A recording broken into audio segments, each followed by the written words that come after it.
पहले हमने पढ़ा था भाषा और लिपि, तो वर्ण विचार कंप्लीट हो चुका था। आज व्याकरण के ही दूसरे प्रकार के ऊपर प्रकाश डालेंगे। तो दूसरा कौन सा था? शब्द विचार। देखते हैं शब्द विचार क्या है। छोटा सा टॉपिक है, फटाफट कंप्लीट हो जाएगा। कौन सा है?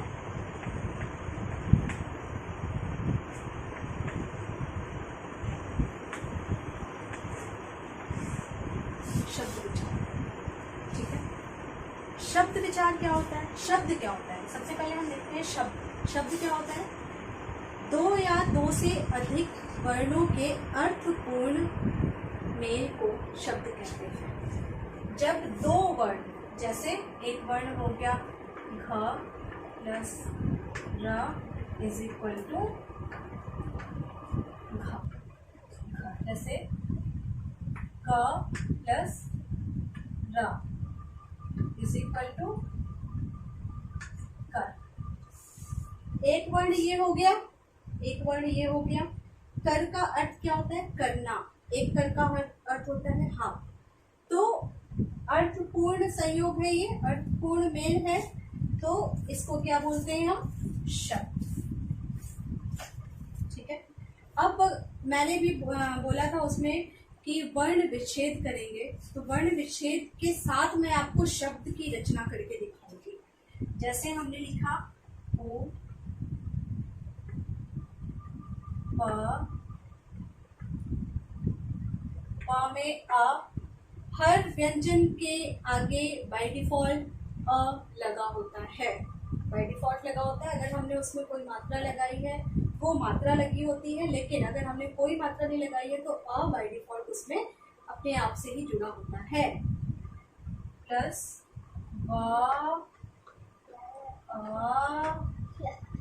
ना प्लस इज इक्वल टू उपवन। अब ये तो हमने लिख दिया। अब जब हमने सिर्फ प लिखा, उ प ब न, जब हमने सिर्फ उपवन लिखा तो हमने अ इसमें साइलेंट कर दिया, तब हमें इसकी जरूरत नहीं होती है। लेकिन जब हमने प अलग लिखा, प के साथ में प्लस करके अ लिखा, तो हमें इसके नीचे हलंत लगाने की जरूरत होती है। इसे ही कहते हैं हलंत। और मैंने बताया था कि जिस वर्ण के साथ में अ नहीं लगाते, जब हम लिखते हैं सिर्फ उस वर्ण को अ नहीं लगाते हैं, तब हम उसके नीचे हलंत लगाते हैं। हलंत का प्रयोग यही है। फिर हम अ नहीं बोलते, उस वर्ण को हम जल्दी से बोलते हैं प प प क क ख ग। लेकिन जब हम हलंत लगाते हैं, अ को अलग से लिखते हैं और हलंत लगाते हैं, तब कैसे बोलते हैं? क ख ग ख ग, क्योंकि हम अ का उच्चारण फिर नहीं करेंगे। ये समझ में आ गया आपको? शब्द रचना ये होती है शब्द रचना। इसी में आता है शब्द भंडार। शब्द भंडार क्या कहते हैं? आपने इसका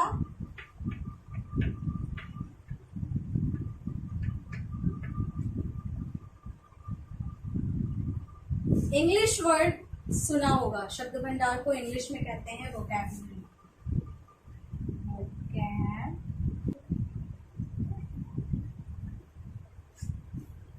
ये आपने सुना है। भाषा में प्रयोग होने वाले विभिन्न शब्दों के समुदाय को शब्द भंडार कहते हैं। ठीक है, हमें शब्द भंडार अपनी वोकैब की डेवलप करने की बहुत जरूरत होती है। अगर आपको शब्दों का पता नहीं होगा तो आप वाक्य नहीं बना पाएंगे। ओके, अभी देखते हैं हम शब्दों का वर्गीकरण।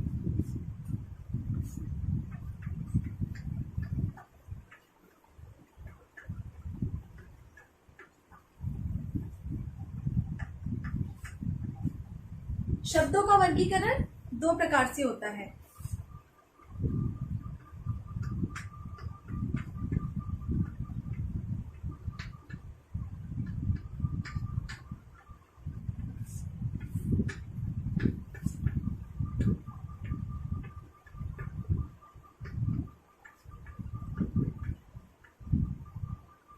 ठीक है, ये तो हो गया शब्दों का वर्गीकरण। प्रयोग के आधार पर शब्द कितने प्रकार के होते हैं? 2 प्रकार के होते हैं। पहला होता है विकारी शब्द, दूसरा होता है अविकारी शब्द। ठीक है, अब हम सबसे पहले देखते हैं विकारी शब्द। विकारी शब्द वे शब्द होते हैं जिनमें लिंग, वचन, पुरुष, कारक, लिंग, वचन, पुरुष, कारक के आधार पर बदलाव आता है, उन्हें हम विकारी शब्द कहते हैं। विकारी शब्द के 4 प्रकार होते हैं। पहला संज्ञा, सर्वनाम, क्रिया,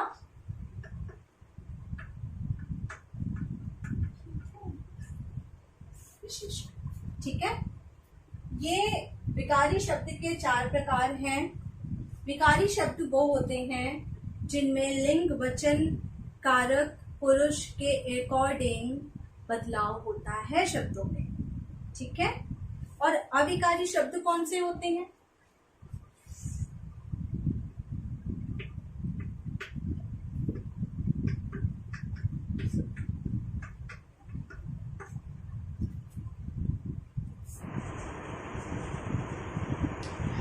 अविकारी शब्द सेकंड कौन सा है? अविकारी शब्द, जिसमें अविकारी शब्द वो होते हैं जिनके शब्दों में किसी प्रकार का कोई परिवर्तन नहीं होता है। वो अविकारी शब्द भी 4 प्रकार के होते हैं। कौन कौन से? क्रिया विशेषण, संबंध बोधक, योजक और विस्मयादि बोधक। इन सब के बारे में मैं बाद में एक्सप्लेन करूंगी। अभी सिर्फ शब्दों की रचना पे बात हो रही है, तो मैं शब्दों की रचना ही बताऊंगी। ओके, तो ये अविकारी शब्दों के 4 प्रकार होते हैं। विकारी शब्दों के भी 4 प्रकार होते हैं। विकारी शब्दों के कौन कौन से प्रकार होते हैं? संज्ञा, सर्वनाम, क्रिया, विशेषण। और अविकारी शब्दों के क्रिया विशेषण, संबंध बोधक, योजक और विस्मयादि बोधक, ये होते हैं। ये तो हो गया प्रयोग के आधार पर। प्रयोग के आधार पर विकारी शब्द होते हैं। प्रयोग के आधार पर 2 प्रकार होते हैं, विकारी शब्द और अविकारी शब्द होते हैं। अविकारी शब्द और विकारी शब्द के 4 प्रकार होते हैं, जो कि मैंने ये बताया। अब हम देखते हैं अर्थ के आधार पर शब्द कौन से होते हैं।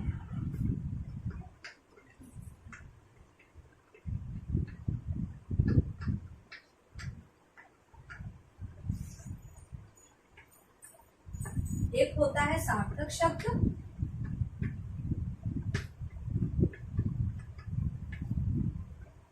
एक होता है निरर्थक शब्द।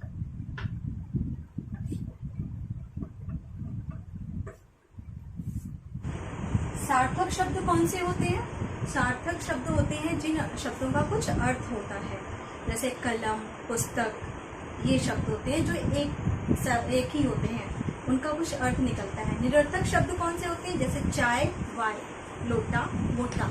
तो वाय का, बोटा का कोई अर्थ नहीं होता, ये निरर्थक शब्द होते हैं। चाय का तो अर्थ होता है, बट वाय का अर्थ नहीं होता। तो एक साथ जब लोग यूज करते हैं चाय वाय पिलाओ, लोटा वोटा, तो वोटा वाय इन सब का अर्थ नहीं होता है। यही होते हैं सार्थक और निरर्थक शब्द। तो शब्दों की रचना मैंने आज आपको बताई। एक क्विक रिकैप ले लेते हैं। सबसे पहले शब्द विचार क्या होते हैं? वर्णों के अर्थपूर्ण सहयोग को, मेल को शब्द कहते हैं। वर्णों के 2 या 2 से अधिक वर्णों के अर्थपूर्ण मेल को शब्द कहते हैं। शब्द 2 प्रकार के होते हैं शब्द विचार, एक प्रयोग के आधार पर, एक अर्थ के आधार पर। प्रयोग के आधार पे 2 प्रकार के शब्द होते हैं, विकारी शब्द, अविकारी शब्द। ठीक है, और अर्थ के आधार पे भी 2 प्रकार होते हैं, सार्थक शब्द और निरर्थक शब्द। आ गया समझ में ये? अभी आपने देखा, मैंने आपको समझाया। यहाँ पे एक क्विक रिकैप देख लेते हैं। विभिन्न शब्दों के अर्थों के समुदाय को शब्द भंडार कहते हैं, यस। वर्णों के सार्थक मेल को शब्द कहते हैं, यस। सार्थक शब्दों का अर्थ होता है, यस। वोटा, वपड़ा, बूल आदि सार्थक शब्द होते हैं? नो। ओके, नेक्स्ट यहाँ पे आपको इसमें से चूज़ करके सार्थक और निरर्थक शब्द लिखने हैं। ये आप अपने घर पे भी प्रैक्टिस कर सकते हैं कि आप जैसे ये है किन्हीं पाँच सार्थक व 5 निरर्थक शब्दों को लिखो। ये आप अपने से भी लिख सकते हैं और यहाँ पे भी है जैसे मैंने आपको बताया है। ठीक है।